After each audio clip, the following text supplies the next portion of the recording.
자, 오늘 말씀 함께 나누겠습니다. 오늘 우리가 함께 나눌 말씀은요, 요한계시록 3장 14절부터 16절까지 말씀입니다. 요한계시록 3장 14절부터 16절까지 말씀, 우리 같이 함께 봉독하겠습니다. 라오디게아 교회의 사자에게 편지하라.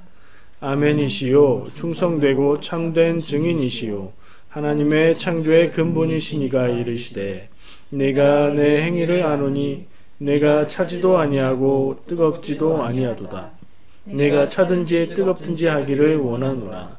내가 이같이 미지근하여 뜨겁지도 아니하고 차지도 아니하니 내 입에서 너를 토하여 버리리라. 아멘. 살림하시는 분들 그런 경험이 있으세요? 초보이신 분들만 그런 일이 있을 텐데, 음식이 상할까봐, 상하지 말라고 끓인다고 했는데 완전히 끓이지 않고 뜨겁게 데워지는 정도로만 데워놨다가 놔두면 음식이 더 빨리 상해 버리는 경우가 있어요.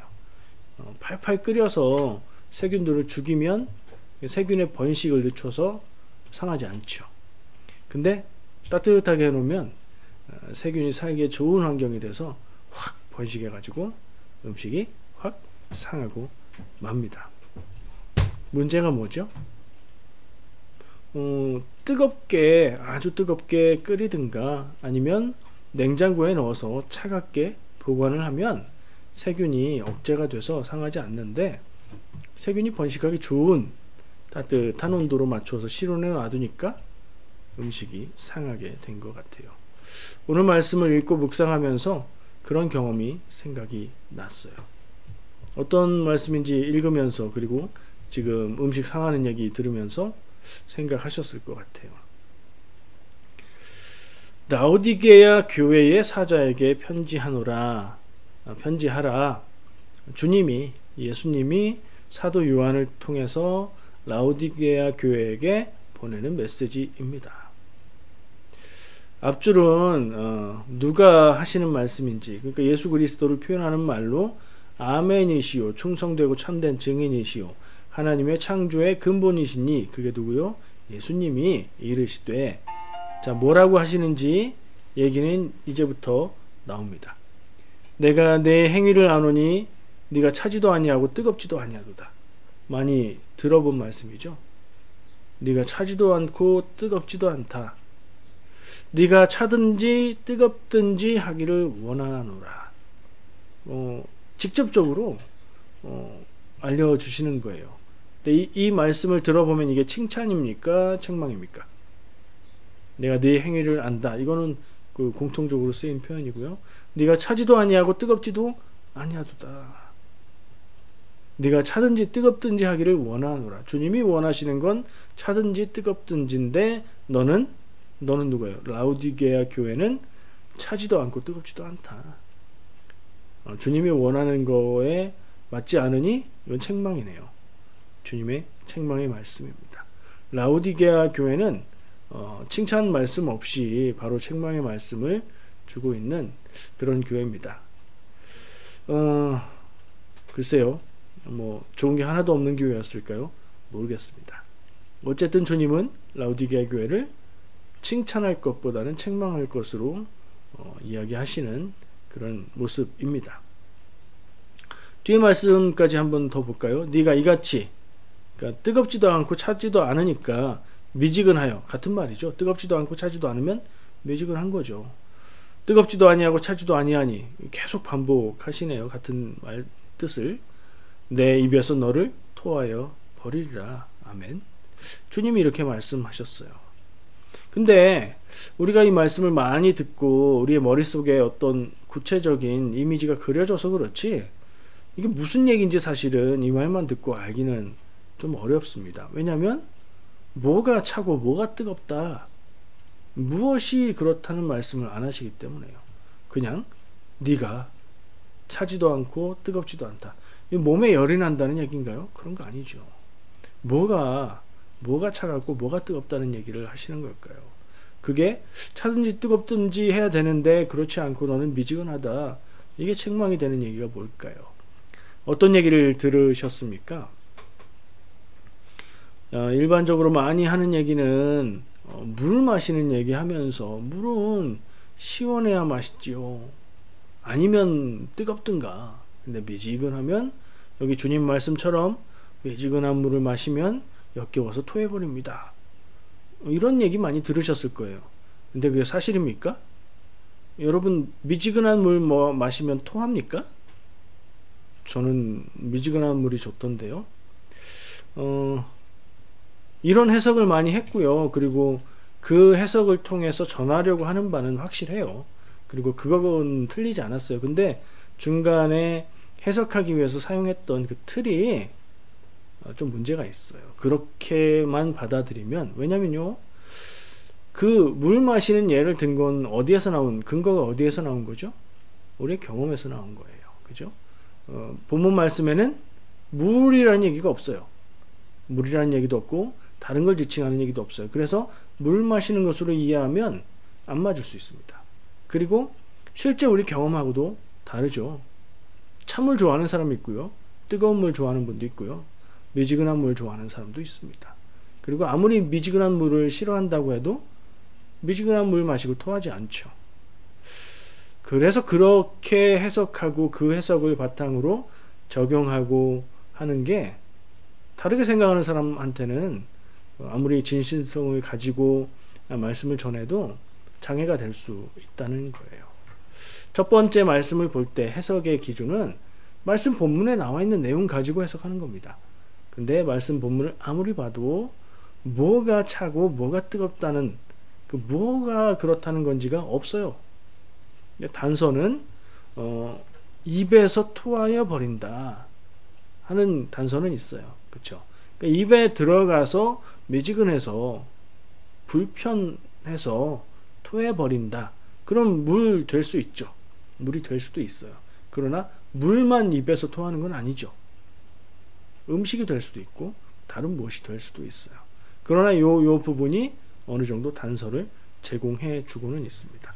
말씀을 쭉 읽고 묵상하고 검토할 때에 첫 번째 말씀 안에 들어있는 것으로 해석을 해야 된다. 우리의 일상적인 경험, 그리고 현대 21세기를 살아가는 우리의 경험을 가지고 성경 말씀을 해석하려고 하면 맞게 떨어질 때도 있지만 오해하게 될 때도 있다. 그거 좀 주의해야 되는 부분이에요. 라오디게아는 도시 이름이고요. 부유하고 풍족한 도시라고 합니다. 도시였다고 해요. 지금은 도시 유적만 남아있는, 폐허가 되어 있는, 사람이 살지 않는 그런 곳이 되었대요. 그런데 그 도시에 하나 부족한 게 있었는데 물이 충분하지가 않았대요. 사람들이 살 때는 배산 임수, 그죠? 뒤에 산 있고 앞에 물이 흘러서 식수든 농사를 짓는 물이든 물이 풍부해야 되는데 이 도시의 단점이 물이 없었다는 거예요. 그래서 한 10km 정도 떨어진 다른 도시에서 수로를 내서 그쪽에 풍부한 물을 끌어다 썼다고 합니다. 그리고 그 두 도시가 히에라볼리, 성경에도 나오는 도시고요. 그리고 골로새, 이렇게 설명을 해주고 있어요. 근데 자료를 찾아보고 공부를 해보니까 이 각각 설명이 제각각이에요. 어떤 말씀에는 이 골로새의 물은 만년설, 눈이 녹아서 흐르는 물이라서 아주 깨끗하고 시원하고 맑은 물이었다. 식수로 사용하기에 좋았고, 히에라볼리의 물은 거기는 온천이 유명한 데라 성지순례나 그쪽 가면 파무칼레라는 이름으로 온천을 하는 유명한 곳이라고 해요. 온천수를 갖다가 썼고, 그래서 이걸 가지고 여러 가지 조합된, 여기서부터 상상이 가미된 이야기들을 나름대로 그 해석을 하는데 사용을 하더라고요. 근데 근거가 명확하지 않았어요. 제가 보기에 성서적인 근거도 명확하지 않았고, 지금의 기준으로 그 당시의 시대를 해석하는 거라서 그런 해석들이 그럴듯하고 설득력은 있었지만 그런 해석들을 채택하기도 좀 어려웠어요. 근데 굉장히 상징적이고 좋은 해석이긴 해요. 왜냐하면 눈이 녹아서 내리는 시원한 물, 우리 그거 알잖아요. 로키에서 흐르는 시원한 물은 캘거리까지 와도 굉장히 차갑죠. 근데 어떤 글에는 눈 녹은 물이어서 시원한 물이지만 여기 라우디게까지 오면 미지근해져서 그걸 마시면 미지근해서 못 먹는다, 뭐 이런 얘기를 하기도 하고요. 또 어떤 글은 히에라볼리에서 온 온천수가 물을 미지근하게 만들어서 오염이 되고 물이 악취가 나고 뭐 그랬다, 그런 설명을 하기도 하고요. 나름대로의 설명인 것 같아요. 그게 명확하지 않으니 맞을 수도 있지만 그걸 가지고 이 말씀의 뜻을 찾는 도구로 쓰기에는 좀 부족한 것 같습니다. 그러니까 충분하고 확실한 말씀 해석의 근거가 없을 때는 어떻게 해야 되느냐, 할 수 있는 데까지만 하고 적용을 해야 되는 것 같습니다.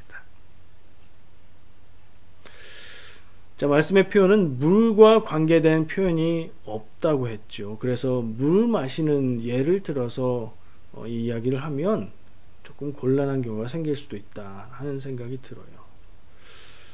근데 말씀이 이야기하고 있는 것, 차든지 뜨겁든지, 그러니까 무엇인지 모르지만 찰 수도 있고 뜨거울 수도 있고 미지근할 수도 있는 그런 것을 말씀하시는 거고요.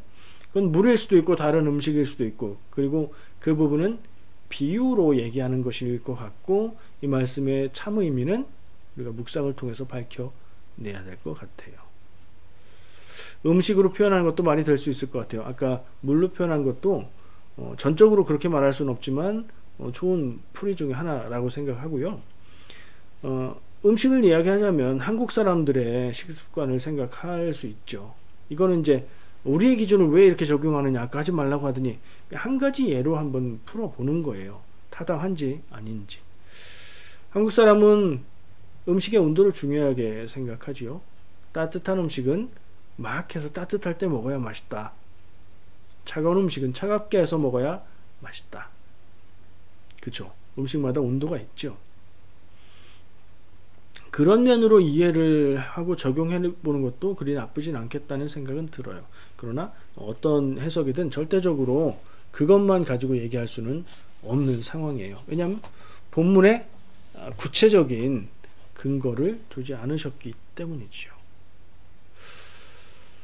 미지근하다는 것은요, 온도를 얘기하는 건데 몇 도에서부터 몇 도까지가 미지근한 걸까요?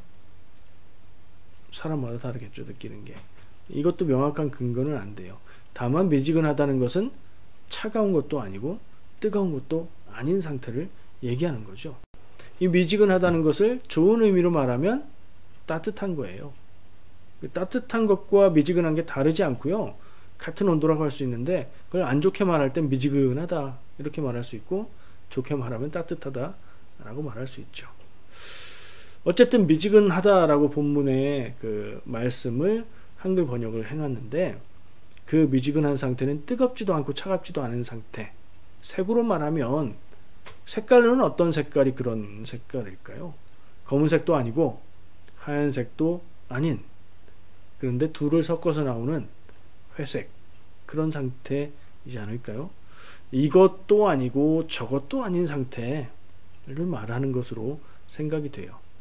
그렇죠? 이거는 관념적인 거고 언어적인 거고 사람의 이미지에 대한 부분이니까 구체적으로 연결 안 했으니까 여기까지는 충분히 해석이 될 수 있는 부분 같아요. 좀 더 이어가면 이럴 수 있죠. 새도 아니고 쥐도 아닌 뭐요? 박쥐 같은 상태. 이쪽 저쪽에 자기 유리한 대로 붙는 회색 분자 같은 상태라고 말할 수 있을 것 같아요. 이 좋은 건가요? 안 좋은 건가요? 중간에 있는 건데 이건 안 좋은 거예요. 그렇죠? 중간에 있는데 좋은 걸 말할 때 쓰는 표현들은 또 따로 있어요. 근데 미지근하다, 토해버린다 이렇게 말씀하셨죠. 이런 생각들을 쭉 해보다 보니까 저는 미지근하다는 말의 본질이, 이 주님이 말씀하시는 부정적인 의미의 내용이 어쩌면 이것도 아니고 저것도 아닌 그런, 이것도 하지 않고 저것도 하지 않는 그런 기회주의, 가만히 있다가 자기 좋을 때 딱 나서는 거죠. 무사한 일주의, 일하지 않고 편하게 있으면 그게 제일이다 이런 생각하는 거, 게으른 신앙을 말씀하시는 게 아닐까 하는 생각도 들었어요. 제가 도라고 했습니다. 물 마시는 거에 대한 제한을 풀고 음식으로도 생각해보고 이런 관념적인 생각으로도 한번 풀어보는 거예요. 이런 신앙 뭐라고 말할 수 있을까요? 제가 지금 신앙이란 말을 붙였습니다. 주님이 교회를 향해 평가하는 것은 신앙적인 기준이라고 보고 신앙으로 우리가 생각하는 게 맞을 거예요. 그건 본문에 나와 있지는 않지만 타당한 해석이라고 생각합니다. 자, 그렇게 생각해 보면 미지근한 신앙은 어떤 것일까? 열정적인 신앙도 없고, 그렇죠? 뜨거운 신앙도 아니고 냉철한 신앙도 없고 차가운 신앙도 아닌 그런 미지근한 신앙. 어떻게 생각되십니까? 느낌이 어떻나요? 신앙을 그렇게 표현하면 신앙이 있는 건가요? 믿음이 있는 건가요? 믿음이 없다고 말할 수도 없지만 믿음이 있다고 말하기에도 좀 부족한 것 같은 그런 느낌이 들지 않나요? 이 미지근한 신앙은 이쪽과 저쪽 양 극단을 조화롭게 아우르는 우리 동양 철학에서 말하는 단어 있죠. 중간인데 좋은 걸 말하는 중간. 중용과는 다릅니다. 양쪽을 다 연결하고 양쪽을 다 아우르지만 이것도 저것도 아닌 게 아니라 이거는 이것도 되고 저것도 되는, 그러니까 좋은 의미, 긍정적인 의미의 이야기를 할 때 중용을 이야기하죠. 중용은 양극단의 주장을 조화시켜서 많은 사람에게 좋은 결론을 내는 거예요. 관계를 좋게 만들던가 주장들을 잘 종합해서 좋은 결론을 내는 게 중용이라고 말할 수 있어요. 중용이라고 얘기하면서 그래 너도 맞고 너도 맞아 그러면서 교묘하게 자기가 원하는 엉뚱한 결론을 내서 자기가 이익을 얻으려고 한다. 그럼 중용이라고 할 수 없는 거죠. 저는 그런 게 오늘 주님이 말씀하시는 미지근한 것 아닐까 하는 생각을 해보는 거예요. 미지근한 것은 뜨겁건 차갑건 자기 싫은 건 안 하고 자기 좋은 대로 하고 자기 이익을 추구하는 게 아닌가 싶은 거죠. 중용과 미지근한 것, 이것을 대비시켜 보면 중간적인 거고 아주 극단은 아닌데 긍정적인 것과 부정적인 거예요. 구분이 되세요? 미지근한 신앙은 제가 좀 더 살을 붙여볼게요. 내 생각에, 제 생각에요, 이것도 저것도 하지 않는 게으른 신앙이며 하나님의 뜻을 따르는 순종도 없고 이웃을 먼저 생각하는 이타적인 마음도 없는 이기적인 태도. 중용은요, 그런 게 있는 태도. 남을 위하는 결론, 남을 위하는 선한 결론을 내면 그건 좋은 거죠. 근데 자기만을 위한 이기적인 결론을 낸다면 저는 그게 미지근한 신앙이 아닐까 하는 생각을 해보는 거예요. 예를 들어보겠습니다. 좀 직접적이지 않은 것 같아서 사람으로 예를 들어볼게요. 주변에 이런 사람이 있는지는 생각하지 마시고요. 왜냐면 나와 직접 관련이 있는 사람들이니까 그냥 어떤 사람을 한번 떠올려 보세요. 첫 번째 사람은 이렇습니다. 참 적극적이고요. 모든 일을 긍정적으로 생각하고요. 열심히 하면 하나님이 인도하신다는 믿음의 고백을 가지고 여기저기 늘 부딪히면서 사고를 일으키고 말썽을 일으키는 사람이 있어요. 좀 이상하죠? 처음 시작은 괜찮은 사람 같은데 뒤에 결론이 이상하죠? 근데 그런 성향이 있습니다. 열정이 넘치고 열심히 하고 그러면 좌절하는 시간도 짧고요. 다시 일어나서 또 일하는데 뭔가 부족해서 사고가 나고 문제가 생기고 인생이 시트콤이에요. 그런 사람 있죠? 상상만 하세요. 그런 사람이 있을 수 있습니다. 어떻습니까? 이런 사람. 저는 뜨거운 사람을 한번 표현을 해본 거예요. 저는 좋은 사람이 될 수 있다고 생각해요. 지금은 사고 뭉칠 수 있지만 이 사람이 좋은 방향으로 잘 성장해 가면 실수를 통해서 배우고 성장해 가서 성숙해 가고 지혜가 쌓이면 정말 도움이 되는, 에너지가 넘치면서도 많은 사람들에게 도움을 줄 수 있는 좋은 사람이 될 수 있다고 생각해요. 그죠? 근데 방향을 잘못 가면 곤란해지겠죠. 또 이런 사람을 생각해 보죠. 차가운 사람을 한번 상상해 봤습니다. 늘 깊이 생각합니다. 생각이 깊다 보면 사람이 말이 적어지죠. 필요 없는 말은 하지 않습니다. 여기서부터 느낌이 쎄해져요. 감정에 휩쓸리기보다는 상황을 냉정하게 판단하고 결정하는 사람. 말 없고요. 이런 사람들은 주로 막 상상 속에 빼쩍 말랐을 것 같고 그렇죠. 차가운 느낌이 들어요. 인간미가 좀 없다 이런 느낌도 들고 가까이 하기가 부담스럽죠. 하지만 중요한 결정을 잘 할 수 있는 사람이에요. 이런 사람 어떻습니까? 한 명 정도는 곁에 있으면 좋지 않을까요? 재미없고 냉랭하고 싸늘하지만 이런 사람도 좋은 사람 될 수 있다고 생각합니다. 감정도 중요하다는 것을 배우고 남의 감정에 공감하는 방법을 훈련하고 능력을 키우면 이 사람은 제가 볼 땐 좋은 리더가 될 수 있는 그런 사람이죠. 사람은 타고나는 것들이 있어요. 타고나기를 뜨겁게 타고나는 사람이 있고 타고나기를 차갑게 타고나는 사람이 있어요. 그러나 그 자기의 온도를 잘 살리고 잘 훈련하면 좋은 사람이 될 수 있어요. 차갑고 뜨거운 거 부정적으로 갈 수도 있고 긍정적으로 갈 수도 있죠. 근데 주님의 말씀을 다시 기억해 보면 차든지 뜨겁든지 해라 이렇게 말씀하시죠. 그래서 차갑고 뜨거운 건 괜찮은 거예요. 좋은 거예요. 좋아질 가능성을 많이 갖고 있다고 저는 생각해요. 남은 건 뭐예요? 미지근한 사람이죠.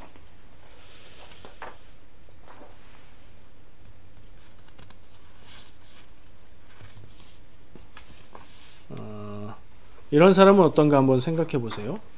어떤 사람하고도 무난하게 잘 어울리고요. 서로 갈등을 일으키고 이러는 게 없어요.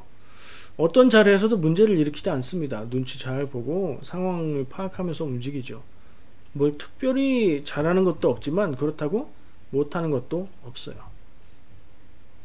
중요한 결정을 할 때 근데 투표를 하거나 그러면 기권을 잘합니다. 알아서 잘 하겠지 그러면서 중요한 결정에 대해서 관심을 갖지 않습니다. 누구 얘기한다고요? 미지근한 사람이요. 미지근한 신앙과 자세를 가진 사람을 예로 들려고 지금 제가 얘기를 해봤는데 얘가 잘 들어졌는지 모르겠어요. 제가 말하면서 어떤 사람과도 무난하게 잘 어울리고 어떤 자리에도 문제를 일으키지 않고 괜찮은 사람이잖아요. 괜찮은 사람 같다는 생각이 들어서 이거 얘가 안 맞나 하는 생각도 드는데 근데 이제 더 얘기해 볼게요. 이도 저도 아니고 자기 주장이 없어요. 딱히 자기 주장을 하지 않아요.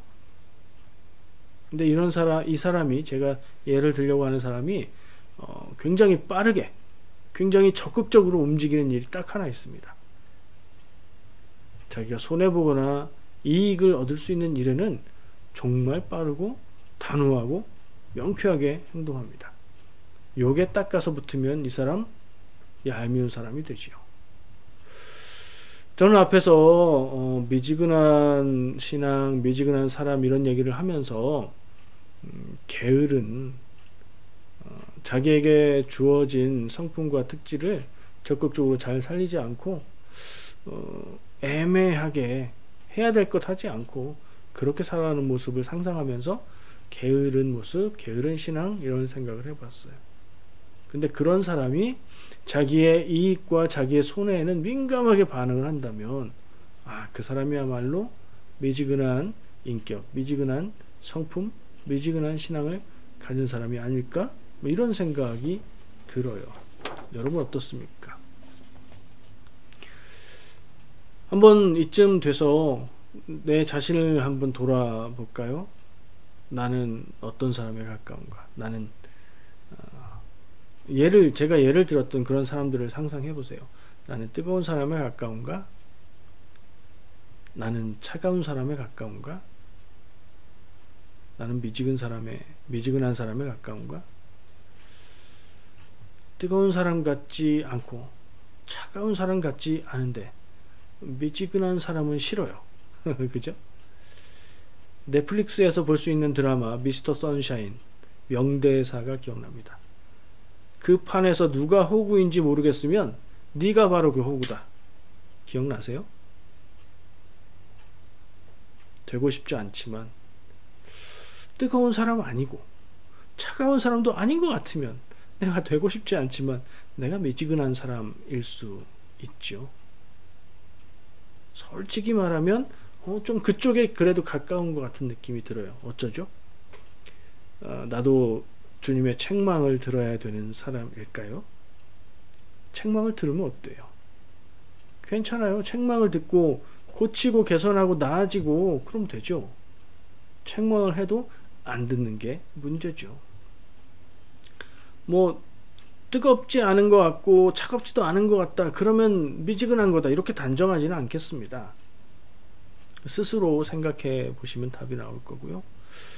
자, 오늘 칭찬의 말씀 없이 책망의 말씀만 들은 라오디게아 교회를 향한 주님의 말씀. 요약해 보면 차갑든지 뜨겁든지 하라는 그 말씀을 주셨는데, 또 다른 면으로 같은 뜻인데 또 다른 면으로 생각하면 미지근하지 말라는 말씀이라는 생각도 할 수 있어요. 그죠?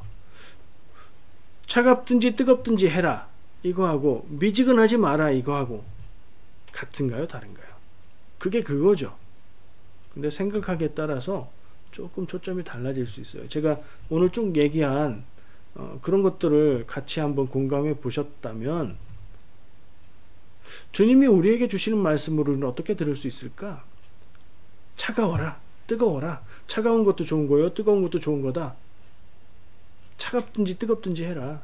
확실하게 하고 뭐 그런 말씀으로 첫 번째는 들을 수 있어요. 근데 저는 그 적용은 이미 오랜 세월 많은 말씀들을 전하면서 많은 분들이 적용을 해왔어요. 여러분들 마음속에도 말하지 않아도 알 것 같아요. 그래서 저는 사실은 미지근하지 말자, 미지근하지 말라라는 초점을 가지고 묵상하고 나눠봤습니다.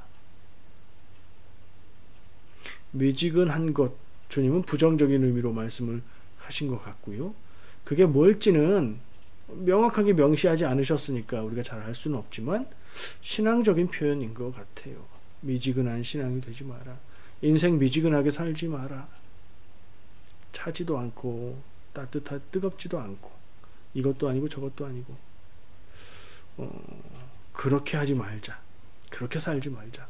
그런 믿음 갖지 말자. 저는 그런 얘기에 초점을 두고 한번 해석을 해보고 싶었습니다. 내가 어떤 사람인지 잘 모르겠으면 이렇게 살다가 미지근한 신앙, 미지근한 인생이 될 수 있습니다. 그럼 어떻게 해야 되죠?